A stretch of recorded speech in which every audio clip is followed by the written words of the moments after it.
Wake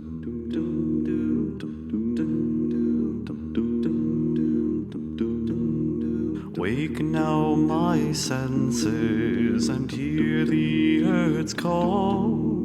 Feel the deep power of being in all. Keep with the web of creation your vow. Giving, receiving as love shows us how.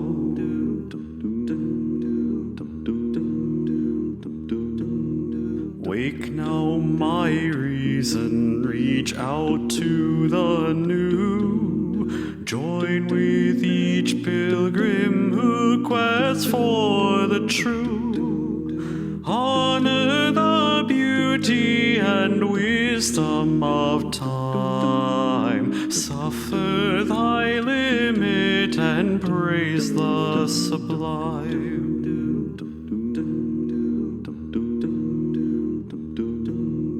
Wake now, compassion, give heed to the cry. Voices of suffering fill the wide sky. Take as your neighbor both stranger and friend, praying and striving their hardship to end.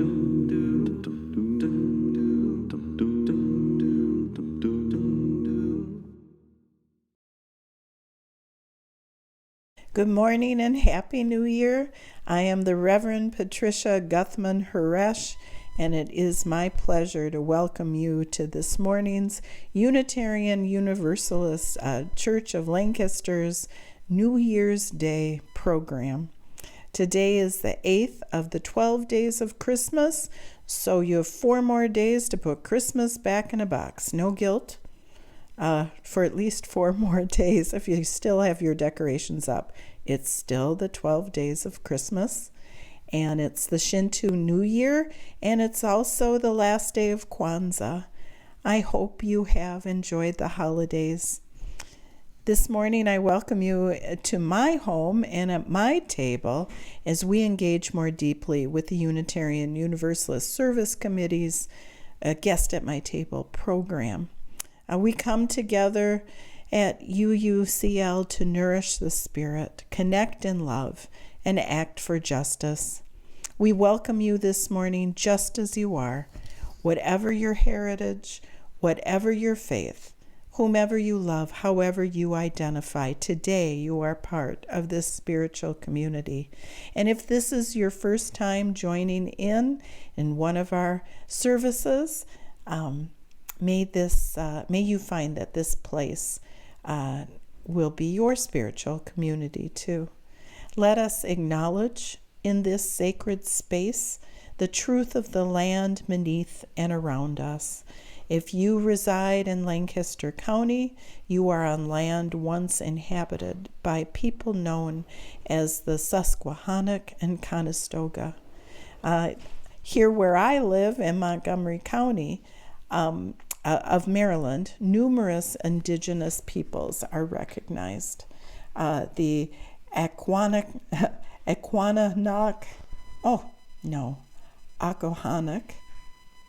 the Assateague, the Nas-Wawash, the Piscataway Conoy, the Piscataway Conoy Confederacy, the Cedarville Band of Piscataway, the Pocomoke, and the Yougeni River Band of the Shawnee. Quite a few who may have resided or still reside in Montgomery County. We acknowledge the violent legacies of genocide, displacement, and settlement that led us being here today. And remind ourselves to live humbly in relation with this land around us, and with all of the indigenous peoples still living and loving on this land. Many indigenous people will say, all are relatives. May we live into this truth and aspiration together. May you enjoy our time together.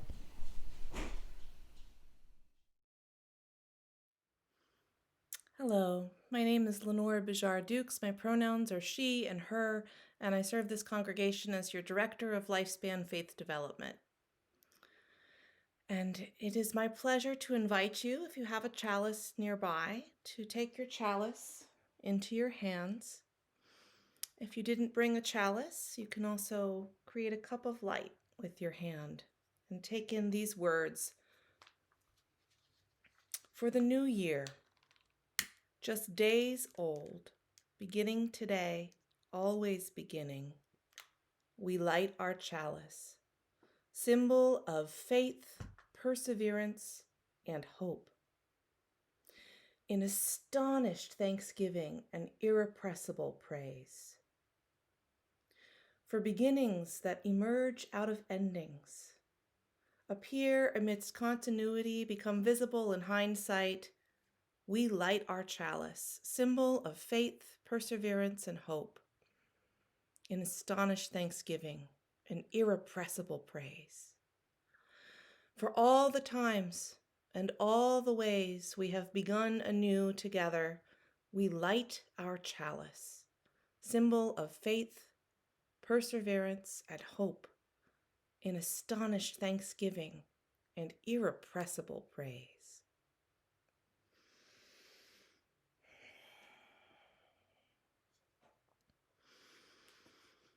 I invite you to settle in now and listen to a great gift that we have been given as a congregation, to stories. Throughout this worship service today, you'll hear from guest worship leaders from the Unitarian Universalist Service Committee and the partners that they have invited to be guests at the tables of Unitarian Universalists all across the country and world this year. Perhaps you have your box out on your table already, or perhaps you want to make one using the links below in this video or in your love letter. You can give directly to UUSC as you have in the box, but many congregations make an annual ritual out of giving as a congregation. I know we have in the past, and I hope this congregation will do so in the future. We will be collecting the funds, spare change, whatever you have in here, what you've been gathering out of generosity and bounty at your tables on January 8th. That's in 1 week. You can write a check to UUCL with the memo guest at your table, or bring in the cash that you have, and we'll have a ceremony of collection on Sunday, January 8th, or you can turn in later that week if you aren't there. Our guest worship leader for today, Reverend Dr. Sophia Betancourt, says the Guest at Your Table program is about more than generosity. It is about the immense privilege of being invited into a knowing that is greater than our own. And I can think of no better way to begin the new year than to declare ourselves part of the network of mutuality, the web of life, by really listening and taking in these stories that have been offered. The new year is a time of turning inward and outward, going deeper and taking stock of what our lives have been and what we want to do, what we want to have an impact in this year. If you came to the end of this past year weary, may this service lead you deep into the well of that which sustains your values and your commitments.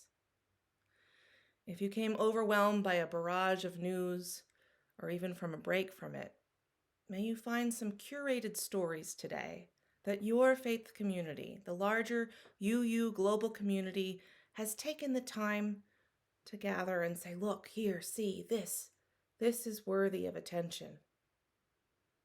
If you come seeking ritual and meaning, may you feel connected to this decades-long annual Unitarian Universalist ritual of hope and renewal of our connection to that great web of life.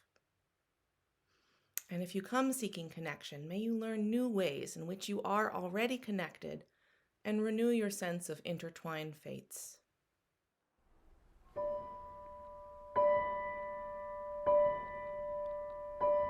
Do you hear, oh my friend, in the place where you stand, through the sky, through the land? Do you hear, in the heights streets on the plain, in the vale on the main, in the sun, in the rain. Do you hear? Do you hear? Through the roar, through the rush, through the throng, through the crush, do you hear in the hush of your soul, hear the cry fear won't still, hear the heart's call to will, hear a sigh startling shrill in your soul, in your soul.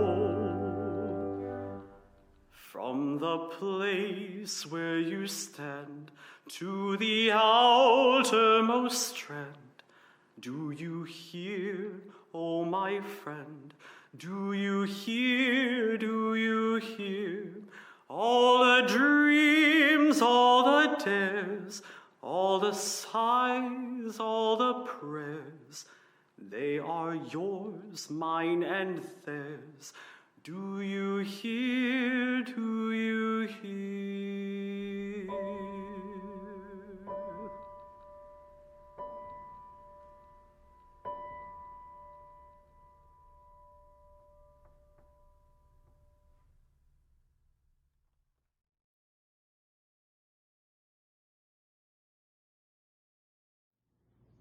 For Detroit.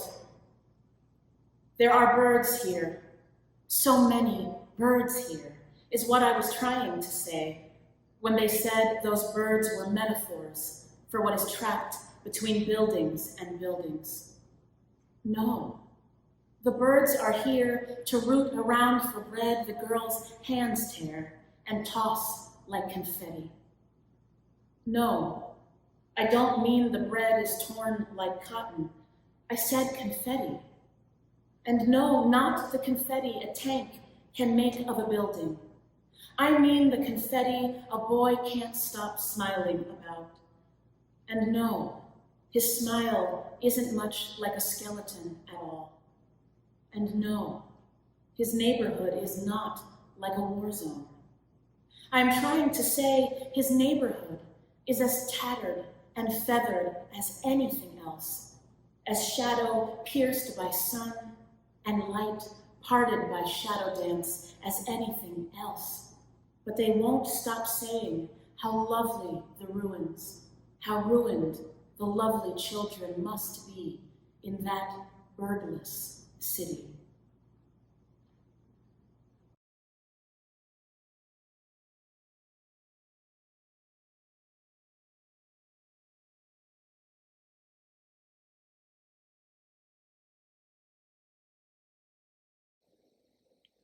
Today I have a story for you called The Parrot and the Eagles. This story is adapted from the Jakarta Tales, a collection of Buddhist stories from India. Once upon a time, a long time ago in an ancient forest, there lived a little green parrot. This parrot loved the forest. She loved the great big trees and the dappled sunshine. She loved her friends, the sloth and the anteater. She loved flying through the forest canopy and looking for yummy fruit in the branches. Sometimes, when she was feeling adventurous, she would even fly up and out of the forest. From there, she could see the river, which ran through the valley like a silk ribbon, and the mountains, which surrounded the forest, their tops disappearing into the clouds. Sturdy goats lived in the mountains, and giant eagles built their homes there. One day, the parrot woke up from a nap and found that her nest was surrounded in smoke. The forest was on fire. Quickly, the parrot flew up very high, and looking down saw that the fire was spreading quickly. Soon it would consume the whole forest. "Oh dear," said a deep voice next to the parrot. "That is very sad." Parrot looked over and saw it was a giant eagle perched on a nearby mountain ledge who had spoken. "It's a shame, really. It was such a nice forest," continued the eagle. "But don't worry, little parrot. You can stay in the mountains. Here you will be safe." "But my friends," said the parrot, "sloth and anteater and all the monkeys and deer, they can't escape. What will happen to them?" The eagle shrugged a bit with his large wings. The parrot soared above the forest, fretting as the fire spread, and then she got an idea. She dove down into the river and then flew back up again high, right over the fire. She shook her wings, and a few drops of water fell onto the flames with a hiss. Quickly, she dove back into the river and repeated the process again and again. Dive, splash, fly, hiss.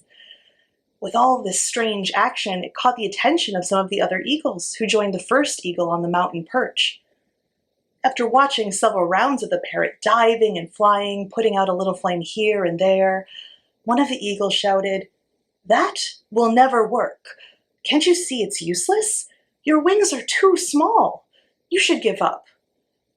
Without slowing down, the parrot shouted back, "I may be small, but we're not small together. Together we can stop the fire. Will you help me?" The eagle shuffled nervously. I mean, sure, it was a nice forest, but it wasn't like they lived there. And all this diving into rivers and flying over flames looked a little dangerous. The mountain ledge was safe. Then one of the eagles dove off the ledge and into the river below. Just like when she caught a fish there, she rose out of the river, her wide wings shimmering with water, and splashed it down onto the flames below. Hiss! "Yeah!" cried the parrot, and she dove back into the river herself. One by one, the other eagles followed, diving into the river and carrying water to put out the flames. It took all day and into the night, but finally the last orange flame disappeared and the smoke vanished into the clouds over the mountains. The exhausted little green parrot slumped against her new eagle friend. "See," said the parrot, "I knew we were not small together." "You were right," said the eagle. "Together we were bigger than we ever imagined." The end.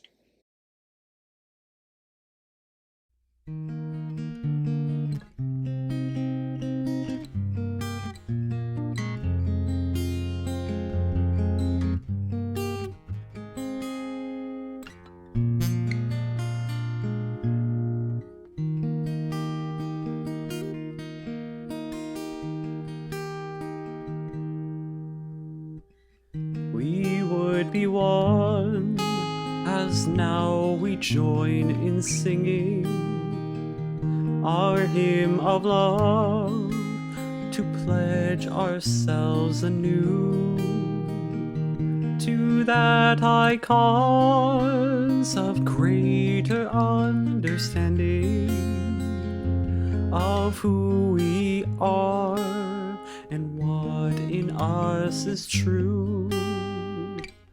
We would be one in living for each other, to show to all a new community.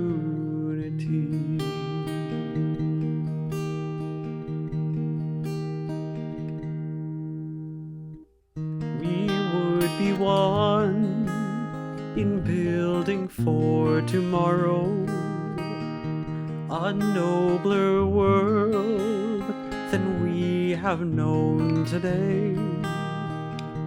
We would be one in searching for that meaning which binds our hearts and points us on our way. As one we pledge ourselves to greater service, with love and justice strive to make us free.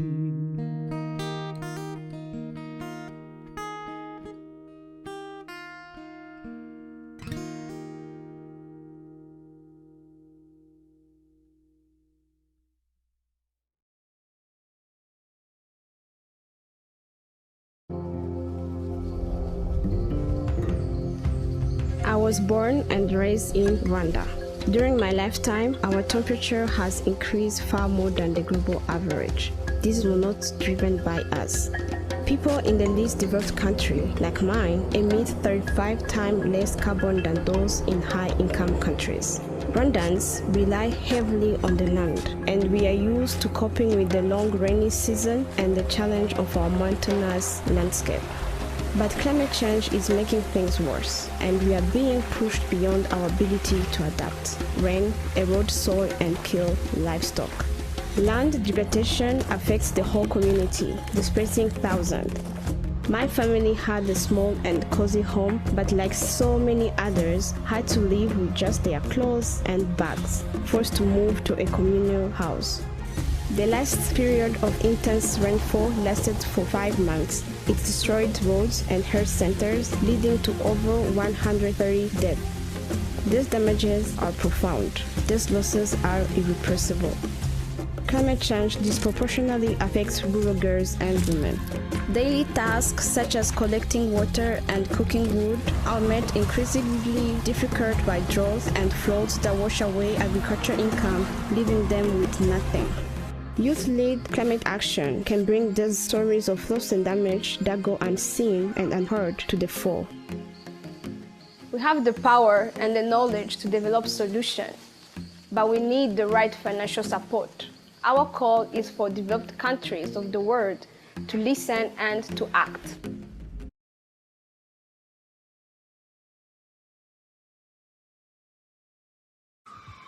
Hi, my name is Jan Stanovic, and I'm one of the co-directors of Queer Detainee Empowerment Project, and I coordinate Direct Services Program. Today I wanted to talk a little bit about solidarity in times of crisis and what does it mean for our organization. At Queer Detainee Empowerment Project, solidarity and mutual care are one of the core values. We put a lot of effort in creating space for our members who are LGBTQ folks directly impacted by immigration system, where they feel that they belong and that they have agency and power to rebuild their lives and communities once they come to New York City.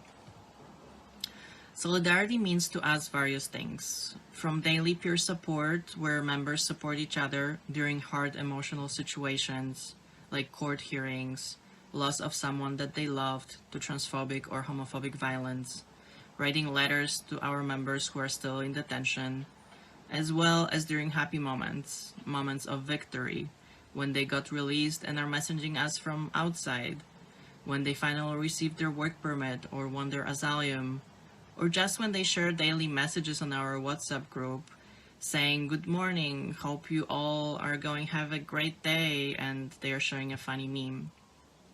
Those big and small signs of solidarity are so important from our perspective because we come from communities that went and are still going through a lot of violence, discrimination, and hurt. And for our members, a lot of days still feel like crisis. One of QDEP's hope is that through those daily acts of solidarity and mutual care, we can rebuild trust in other people and create a community that will have each other backs no matter what is happening. We are inspired by prison abolition movement, transformative justice movement, and work of Black feminists like Angela Davis, Bell Hooks, or Audre Lorde that search for tools and ways to build strong and solid movements and communities that are accountable, honest, and loving. Solidarity for us is also a sort of communal healing, a daily practice of empathy, patience, listening, and learning. Daily practice of failing to understand each other but not giving up and trying again and again. Solidarity means showing up for a hard discussion after a conflict has occurred in a group, to clarify our words and intentions and to try to repair the hurt that was caused so we can move on together without leaving anyone behind. QDEP members come from very different political and cultural contexts, as various geographical regions such as Central and South Americas, Caribbeans, West Africa, and Asia. They also come from all parts of the LGBTQ community. It is our political choice and commitment to radical inclusivity not to create any requirements regarding language that the person must speak to join QDEP, or specific gender identity or sexuality. To be able to be in solidarity with each other in this setup, we need also to understand each other on the very basic level. We need to understand the words that have been spoken. That requires language accessibility and language justice approach. Translation and interpretation provided at any time so our members can understand each other. QDEP puts a lot of work into making all our messages, meetings, and events accessible in English, Spanish, and French, languages that our current members speak. Within our direct services program, we are also building this year a new program called Peer Support Program. The idea of this program came from our members who organically and spontaneously started helping new members who needed accompaniment to go to their medical or legal appointments, needed help to navigate NYC subway system that is very, very complicated, or just needed some advice or emotional support during their first weeks in new city. QDEP is currently working on creating curriculum for a series of workshops that can be useful for the peer supporters while they're helping new members. We want to make sure that supporters are supported while they are helping new folks. We will also have a standing monthly meeting for the supporters where they will be able to share their questions, dilemmas, and process collectively complicated feelings that might appear while working with new members who went through similar traumas and violence. We wanted to thank UUSC for their continued support to our organization and your faith in our mission. Since 2017, you have been helping QDEP to carry out our work and programming that is so vital for our members in the process of rebuilding their lives in a new country and in fighting for a better future without ICE, detention system, and without criminalization of our communities. Our work wouldn't be possible without supporters like you. Thank you so much for it. Have a great day. Bye-bye.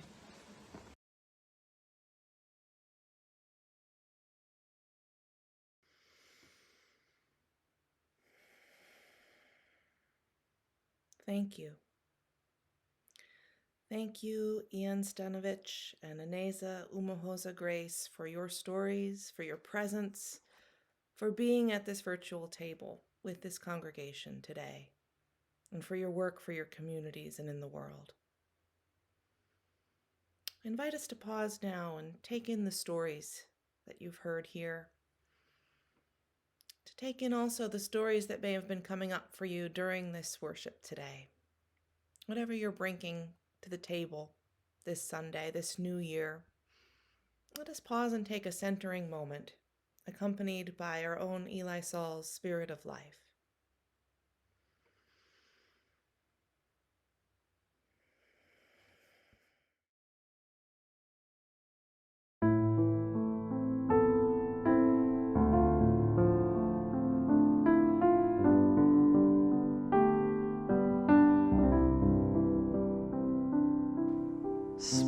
Spirit of life, come unto me. Sing in my heart all the stirrings of compassion. Blow in the wind,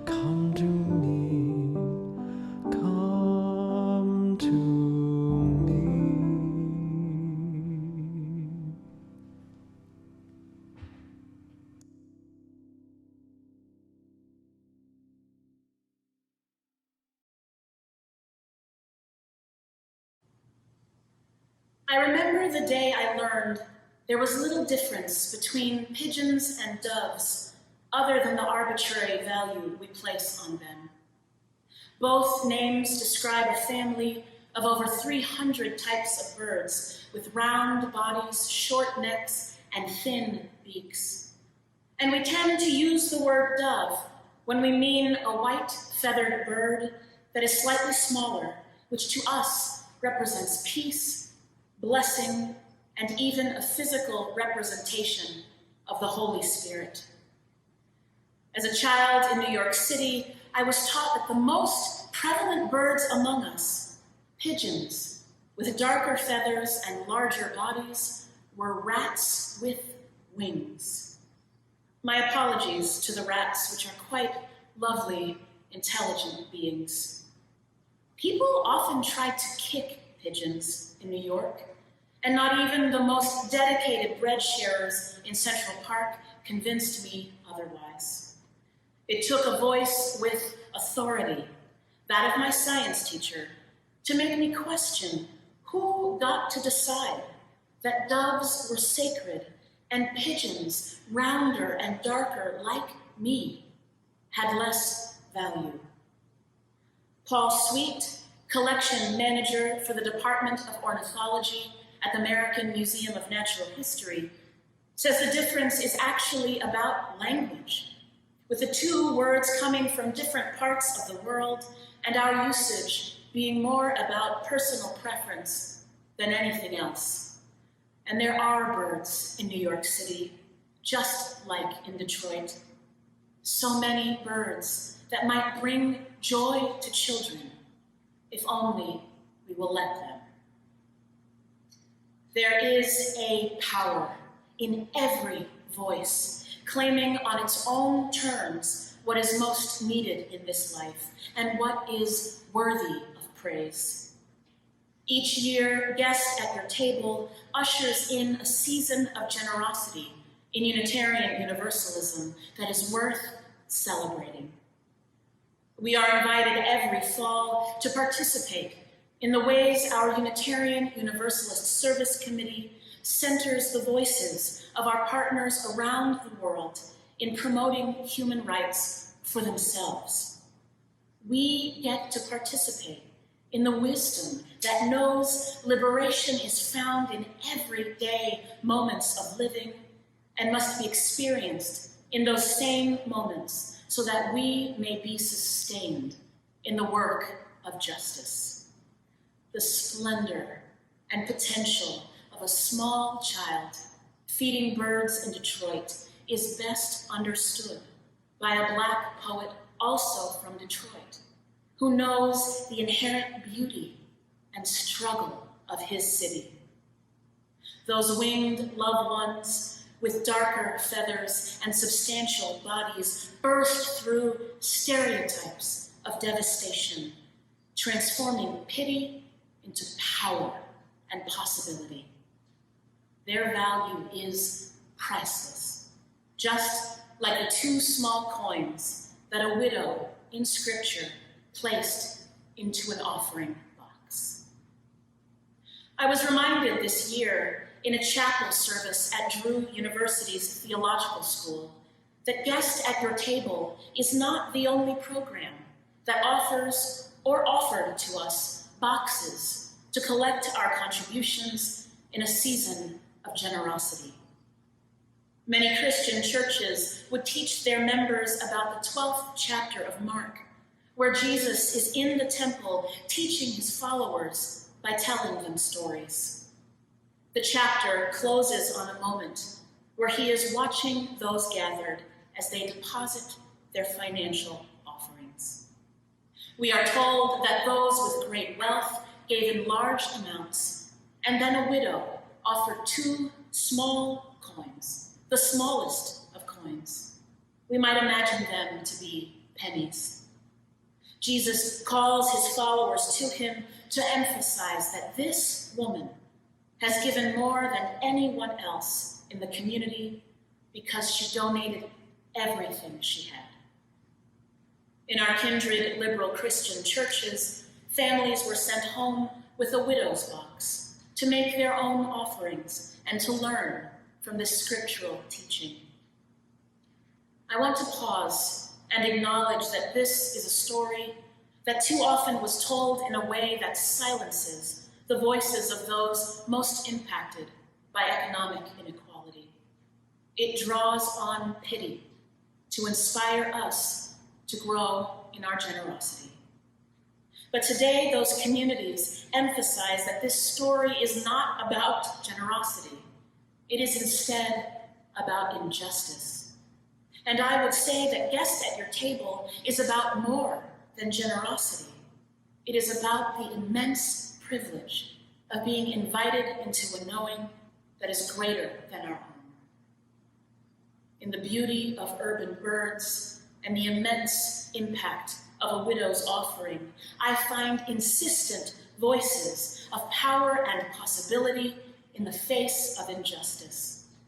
Liberation lives here, where frontline communities, those most impacted by human rights violations around the world, claim the power of organizing, the power of action, and the power of their own voices. We are the actual guests at a table that is rich with some of the most powerful embodiments of hope in our human living. We are blessed to amplify their labors, and we are made more whole by moments of possibility in the struggle for justice. For over 80 years, UUSC has centered the belief that all people have inherent power and dignity in their work to advance human rights and social justice around the globe. And we do so in a way that is partner-led, meaning that those who work to confront unjust power structures and mobilize to challenge oppressive policies in their own communities get to decide how to shape that work. The wide range of support that UUSC offers our partners through research, education, strategic media communication, and advising in addition to financial grants. All of that allows our partners to prioritize what is most needed in their own communities, rather than having to reshape themselves to match specialized grant requirements just to secure funding. It is so rare, beloveds, in the world of justice making, to allow the voices of those who know best to emphasize the wholeness and value of a Detroit neighborhood and its children, even while organizers give their all to bring badly needed change. I am mindful of one of this year's guests, Ineza Umuhoza Grace, who you met in today's story, and whose work you can learn more about online, whose experience of fighting climate disruption in Rwanda deepened over time with her knowledge that too many voices were missing or silenced in the conversation. Her work on issues of climate-impacted loss and damage insists on the inclusion of young people and women. She works for global solidarity in the climate justice sector by allowing people from the global north and global south to have one voice to demand justice. Here is Ineza speaking in her own words about the impact partnering with UUSC has had on the Youth Coalition work. So that one is really, really huge because UUCC was the first philanthropy to tell us, hey, give us a proposal, we're able to fund, we're able to trust you. So because we've been operating without having fund, and then they gave us, it's our first donor, and then having them allowed us also to be able to catalyze other funding. Because you know how this system works. Once you have one funder, you're able to get the next one, which is really incredible. So UUCC was the first philanthropy to take the risk, because it was a bunch of young people working online. We don't have an office. We're telling you that we need a couple of millions, no millions, like $1,000. And then you are just to trust that we know what we want and how we want it. So that was a big step for UCC, because when they trusted us, we were able to do what we wanted to do, and then set a baseline to be able to still do what we want to do. And also the other thing was to let us do our work with our own terms, because they were like, give us a scope of everything you want to do, and then we shaped it, which for me was a kind of something new, because in the Global South, technically, a donor has a template of a project you need to submit, a kind of limitation, like the scope, everything. So me being in a space where someone is like, give me everything you want, and then I'll work from there, was something that I saw it on the first time, and which is really useful, because you are able to empower the voice rather than, again, thinking that you know the solution of what the community needs. You're able to work closely with the community, helping them come up with their own solution, which is the right approach in my understanding. Thank you, Inessa. The power of every voice is critical in the work for human rights. And here we are, once again in community, being invited into our annual ritual of hope and possibility that is, at the same time, a call to action. As you meet this year's guests online through their stories, you will hear what they are asking of us in relation to their work in the world. We are being asked to fight any fatigue we may have over the struggles and needs of those fleeing their homes for greater safety, to lean into our beliefs in the power and dignity of all people when stories of war and climate catastrophe might otherwise overwhelm us.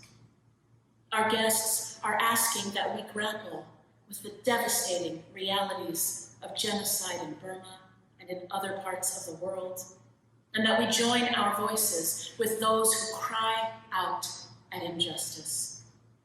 We are being asked to take action in relation to climate disruption and to learn more about the human rights violations experienced by LGBTQIA+ immigrants when they arrive here in the United States. These are just some of the efforts that our partners are leading in these momentous days. One small part of the blessing that we get to amplify through our support of UUSC. As you prepare for guests at your table this year, know that you are joining a feast that has nourished us for more than 40 years.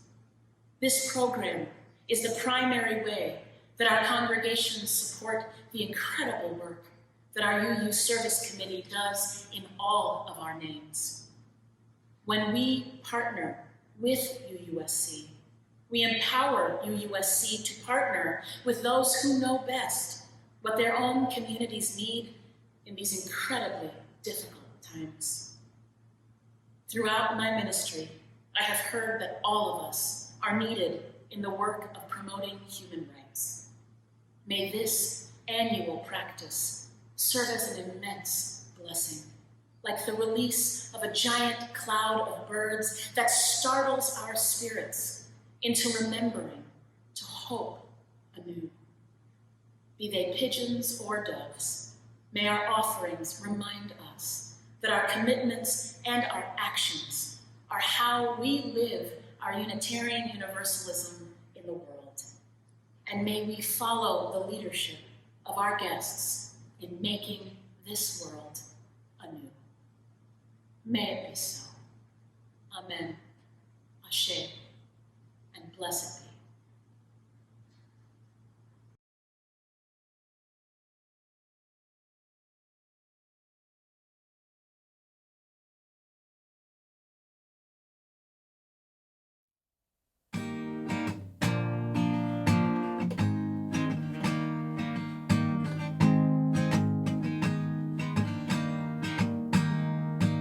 When our heart is in a holy place, when our heart is in a holy place.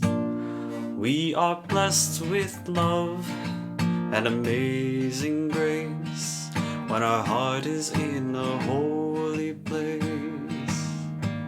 When we trust the wisdom in each of us, every color, every creed and kind, and we see our faces in each other's eyes, then our heart is in a holy place.